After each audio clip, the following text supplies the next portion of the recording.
নমস্কার বন্ধুরা, ফুলির রান্নাঘরে তোমাদের সকলকে স্বাগতম। আজকে আমি রাবা ধোসা বা সুজির ধোসা তৈরি করব, আর সাথে থাকবে নারকেলের চাটনি। এরপর আমি কিভাবে কি করি সেটা তোমাদের এখন আমি বলবো।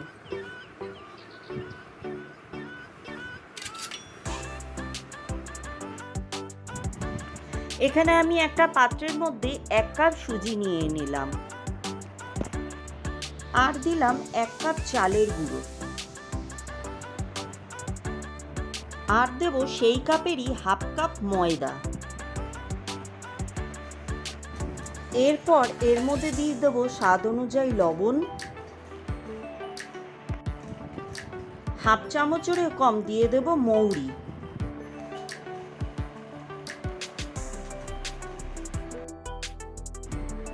আর সামান্য পরিমাণে দেব কালো জিরে। এরপর এখানে আমি একটা ছোট্ট সাইজের পেঁয়াজ নিয়েছি, সেটা কুচি করে নিয়েছি, কিছুটা ধনেপাতা কুচি, কিছুটা আদা কুচি, আর স্বাদ অনুযায়ী কাঁচা লঙ্কা, আর কিছুটা কারি পাতা কুচি দিয়ে দিয়েছি। এরপর সমস্ত উপকরণগুলোকে আমি সেই পাত্রের মধ্যে ঢেলে দেবো।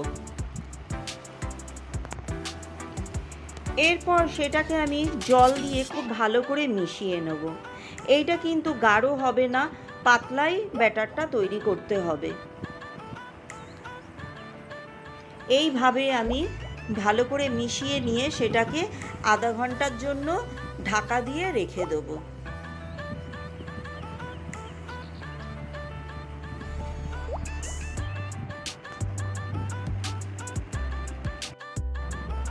যতক্ষণ ওটা ভেজানো আছে ততক্ষণ আমি নারকেলের চাটনিটা তৈরি করে নেব। এখানে আমি একটা গোটা নারকেলকে ভেঙে অর্ধেকটা কুড়িয়ে নিয়েছি। এরপর এটাকে আমি সামান্য পরিমাণে জল দিয়ে ঘুরিয়ে নেব মিক্সিতে।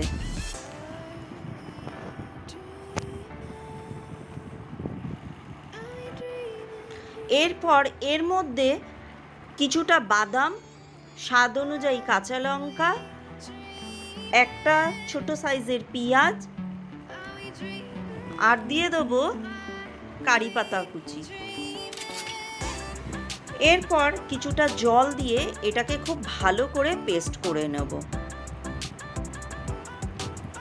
খুব ভালো করে মেশানো হয়ে গেছে। এরপর এটাকে আমি একটা অন্য পাত্রে দিয়ে দেবো। এখানে আমি চাটনির তড়কা হওয়ার জন্য কিছুটা সর্ষের তেল দিয়ে দিলাম। তেলটা খুব ভালোভাবে গরম হয়ে যাবে। সর্ষের তেলটা যখন খুব ভালোভাবে গরম হয়ে যাবে তার মধ্যে আমি দিয়ে দেবো একটা শুকনো লঙ্কা,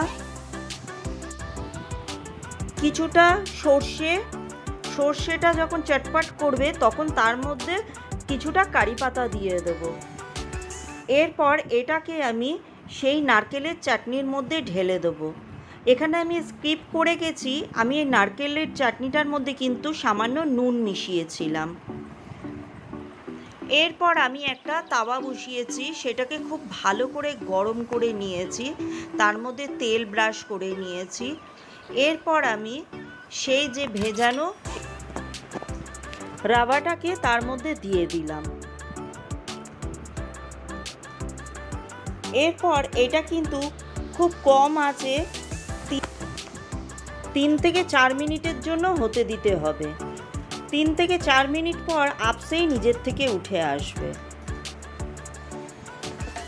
তো বন্ধুরা, দেখলে তো ঘরেই কিভাবে রাবা ধোসা তৈরি করা যায়, খুব সুস্বাদু খেতে। আমি এখানে যে তরকারিটা দিয়ে সার্ভ করেছি এটা যে কোনো নর্মাল আলুর তরকারি করে দিলেই হবে। আর এখানে যে আমি চাটনিটা করেছি আমার আগের রেসিপিতে দেওয়া আছে। এইভাবে এইটা কিন্তু তৈরি হয়ে গেল। আমার এই রাবা ধোসার রেসিপি আর এই নারকেলের চাটনির রেসিপি যদি তোমাদের ভালো লেগে থাকে, লাইক, শেয়ার, কমেন্টস এবং সাবস্ক্রাইব করতে ভুলো না। নমস্কার।